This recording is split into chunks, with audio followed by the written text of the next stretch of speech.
this is how our night looks like habang nagtitrade, or panoorin nyo kung gawin ang wala. So yan, dyan lang kayo. Wala akong gagawin. Hindi, joke lang. Mag-chart tayo, pero I have running trade kasi kay gold. Yan, yan.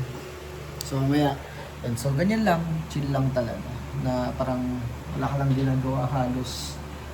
Kasi sa trading, you devote your time more on learning talaga. And on waiting din syempre. Like, while you wait, you learn something new. Or while you do this, yeah, like, ano talaga hindi ka pwedeng tumutok na nasa trading ka lang or nasa chart ka lang. So, you have to do something new. Sometimes, I do play games para mapalipas yung time ko. I do read, syempre, ano, I read. Ayan, kwento ko na lang sa inyo kung ano yung mga natututunan ko dito sa mga to. And the most important, syempre, yung relationship natin with God. Syempre, so, whatever happens, God is always behind that. So, if there's a bad thing that happened, it's not really a bad thing.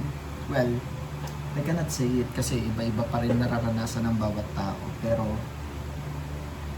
like, if you take a look at it on if you're religious or even spiritual na lang, no? Hindi naman kasi kailangan na religious talaga. Like, your relationship with God, or yun nga, na if you do understand, if you do know stories, some stories sa Bible, like si Daniel, si Job, iba't ibang stories ng hardships. So, you know na yung mga good thing na, ang mga bad thing na nangyayari is not really a bad thing, or you can take a look at it as a challenge. Like, if a challenge naman din nandyan si God, malalampasan at malalampasan mo. Don't you worry. So, yan yung best thing, no? If you believe, if you're a believer. And going back, ito, how to win friends and influence people. So, this book, random. Sabi sa inyo, random lang tayo. Kasi ganito talaga, pag wala nang magawa sa trading, especially ngayon is, if hindi nyo natatanong, it's 2:30 AM ng Friday. Oh, it's Saturday na kasi AM na. Diba, ngayon ko lang na-realize. So, nonsense na if mag-chart pa tayo dyan. Well, pwede naman to prepare for next week. But yeah, going back dito sa libro na to, yung libro na to, if you're into public speaking, or like you want people to like you, then you can use this book. Then, hindi ko pa naman to nababasa ng buo, pero what mga nabasa ko is, sobrang okay niya, like how you can give a good feedback that they don't feel bad, like good criticism, kumbaga. And then, ayun, parang more on ganun lang siya. Ito naman, isa kong book na madalas kong basahin talaga is yung 7 Habits of Highly Effective People. So, this book is, marami siyang pages, so hindi ko siya mariread ko. Ating gabi nag-iinom. The joke. Ayan. Itong book na to, 7 Habits of Highly Effective People. Ganda to. Like paradigms, ayun. How do you perceive things? More on ganun to eh. Like, how do you take a look at things? Ito yung mga na-highlight ko. Basahin ko na lang para sa inyo. Hanapin ko yung maganda.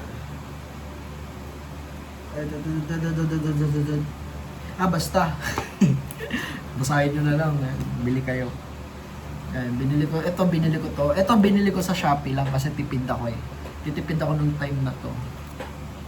And then, eto, binili ko to sa, ano tawag doon? Fully Booked. Ayan, takpan na natin price. Ayan. Fully Booked. The joke lang, fully book. Ayan, doon ko siya binili. Ayan o. So, ganito lang ka-boring ang ating trading night. If you think na yung trading is sobrang ganun, hindi, boring ang trading. to be honest with you guys, sobrang boring ng trading, and if mabilis ka maboard, if trading becomes boring na sa'yo, that's where it starts na parang may system ka na. Kasi it's supposed to be boring talaga. So yun, ganon. So what do? I read, I watch, I even play chess and ganyan. So yan lang naman yung mga ginagawa natin dito pag wala nang magawa. Yung ginagawa pag wala nang magawa, labo. Yan. So puro ano no? Sabi ko sa inyo, panoorin nyo akong gawin. Panoorin nyo akong gawin ang walang gawin. I remember this may naisip akong joke about that na tayo lang daw sa Pilipinas. I think I heard this from GB Labrador, if kilala niyo sila. Tayo lang daw sa Pilipinas yung yung umiinom ng energy drink tapos walang gagawin. Diba? It does happen Nakakatawa, pero nakakatawa kasi nangyayari talaga. Kasi yun, inom kang energy drink. But anong gagawin mo? Wala akong gagawin. Tapos sabi niya pa dun, parang tinaas daw natin yung level ng katamaran. May standards tayo sa pagiging tamad.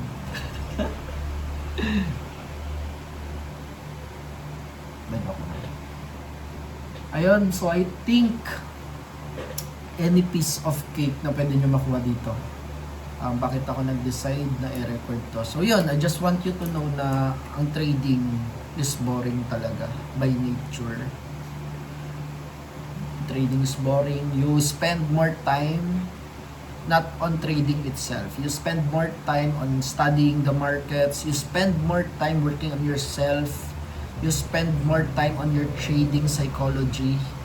You spend more time on analyzing charts, observing. You spend more time analyzing yourself. So, trading is a waiting game, but learning isn't. Alright, so yun lang. Okay ba? Nag-enjoy ba kayo sa paggawa natin ng walang ginagawa? So, this video will be very raw. Hindi ko to i-edit para masaya lang. Masaya lang tayo. And if you want more videos like this na sobrang lang tayo, sobrang transparent lang tayo, or sobrang ganito lang, just flowing, free flowing, comment kayo sa baba and subscribe and follow nyo na rin ako.